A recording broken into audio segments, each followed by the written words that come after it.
le sport, on avait dans notre projet, en fait, dans notre mandat, la volonté de créer un skatepark. Et donc on a lancé l'étude en début de cette année. Et pour faire cette étude de ce projet, comme on fait sur l'ensemble de nos projets, on a voulu faire de la concertation et de la co-construction.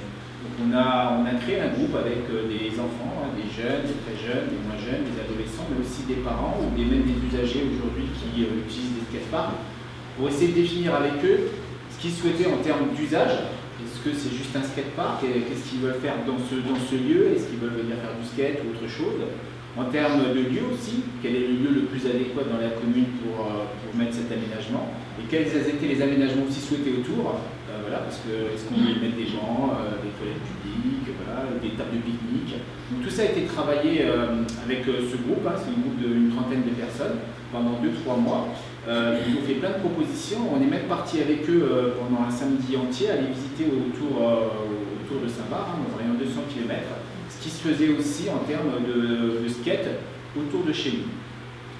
Ça nous a permis, ça leur a permis justement de se rendre compte que le skatepark, c'était pas forcément leur désir, c'était une partie de leur désir, mais en fait on a été plus loin, c'est-à-dire qu'ils se sont dit nous on veut aussi un pump track, puisqu'on a eu l'occasion de visiter ce qu'était un pump track.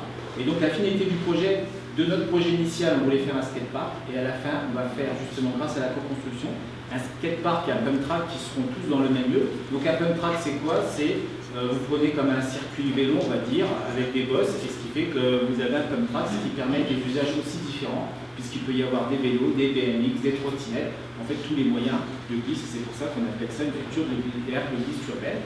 Donc le projet a été validé, il devrait être mis en place en fin d'année prochaine, et il sera à la géométrie, dans un lieu en fait en adéquation avec le voisinage, et un lieu plutôt central en fait pour la population.